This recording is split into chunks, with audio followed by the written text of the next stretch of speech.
The unsolved deep. When diving technology reaches its limit, at extreme depth, the smallest technical problem can become impossible to fix. A breathing system that works perfectly at 100 feet may behave very differently hundreds of feet below the surface. A guideline that normally saves your life can become an entanglement hazard, and a diver who has planned every cylinder, every decompression stop, and every minute of the dive can suddenly discover that the equipment is no longer operating inside a forgiving environment. Today, we're looking at two extraordinary diving disasters. Not to ask simply who made the mistake, we're asking something more disturbing. How did the system fail? Our first case takes us to South Africa, Boesmansgat, also known as Bushman's Hole.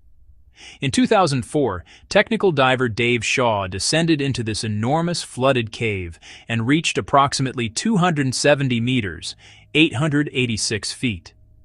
At the bottom, in total darkness, he discovered the remains of 20-year-old diver Dion Dreyer, who had disappeared there a decade earlier. Shaw made a decision. He would come back and recover him. But recovering a body from 886 feet isn't remotely comparable to retrieving something from ordinary recreational depth. Shaw's plan called for only a few minutes at the bottom, followed by an extraordinarily long decompression schedule. He planned for hundreds of minutes underwater and an elaborate network of bailout gases. The operation included multiple support divers, stage cylinders, rebreathers, surface personnel, and emergency planning. On paper, it was highly organized. But the bottom of Boesmansgat introduced a variable that no spreadsheet could completely control: work. Shaw reached the body and began trying to free and manipulate it. Something unexpected happened. The remains behaved differently than anticipated. Instead of simply remaining heavy on the cave floor, the body became difficult to control. Shaw also became entangled with line during the recovery attempt. Now imagine trying to solve that problem at almost 900 feet. You're working, pulling, cutting, untangling, breathing harder, and that's where the rebreather becomes part of the puzzle. A closed-circuit rebreather recycles a diver's breathing gas. Instead of dumping every breath into the water, the unit removes carbon dioxide and replenishes oxygen. It's an extraordinary piece of equipment, but it does not eliminate physics. At enormous depth, breathing gas becomes much denser. Moving that gas through hoses, valves, lungs, and the breathing loop requires more effort. Now add physical exertion. Your muscles produce more carbon dioxide. You breathe harder to remove it. But if the breathing system cannot efficiently handle that increased workload, carbon dioxide can begin accumulating in the body. That's called hypercapnia. And hypercapnia is especially dangerous because it can create a vicious circle. You feel desperate for air, so you breathe harder. Breathing harder increases the work of breathing. You become more exhausted. Your ability to think clearly deteriorates, and at extreme depth, there is no quick escape to the surface. Shaw never reached the planned rendezvous with support diver Don Shirley. Shirley descended looking for him, reaching extraordinary depth himself before becoming seriously ill and eventually returning toward the surface. Shaw died at the bottom. Days later, something remarkable happened. While equipment was being recovered, Shaw and Dreyer's remains unexpectedly rose together from the cave, ultimately reaching much shallower water. The recovery Shaw died attempting had, in a strange way, completed itself. But the technical lesson remains. The rebreather didn't simply break. The system appears to have been pushed into an environment where workload, dense breathing gas, entanglement, and extreme depth combined into a problem that became almost impossible to recover from. And that leads us to another extreme depth mystery. August 2015, St. Croix. Dr. Guy Garman, known as Doc Deep, entered the water attempting an extraordinary goal, 200 feet, approximately 365 meters. The existing record was roughly 1,090 feet. Garman intended to go deeper. His planned run time was more than 10 hours. Support divers accompanied him through the early portion of the descent. Then he continued downward alone. The plan called for deep support divers to meet him during his ascent at approximately 360 feet, around 38 minutes after the dive began.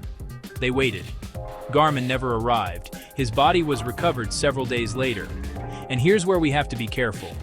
You'll sometimes hear dramatic explanations claiming that a computer failed, a depth sensor disagreed, or one specific mechanical problem caused Garman's death. But the publicly available evidence does not establish one simple equipment failure as the definitive cause. That uncertainty actually makes the case more important. At 2,200 feet, you're operating at pressures almost unimaginable to recreational divers. Gas density becomes enormous. Breathing resistance increases. Gas choices become extraordinarily complicated. The margin for an incorrect switch or unexpected physiological response becomes tiny, and support cannot simply follow you everywhere.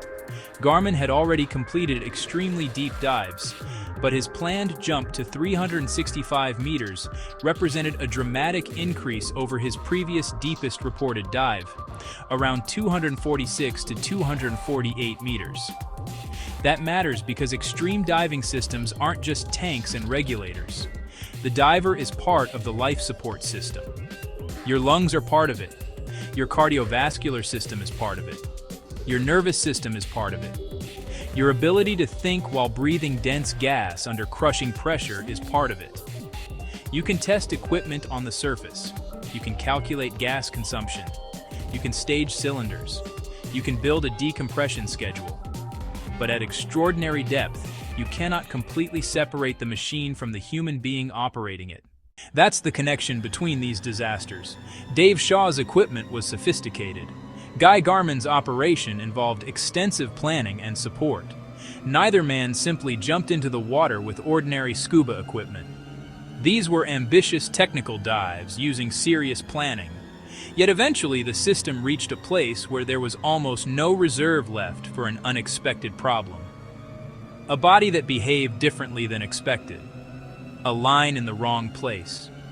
Breathing resistance, carbon dioxide, a physiological limit, a delay of only a few minutes.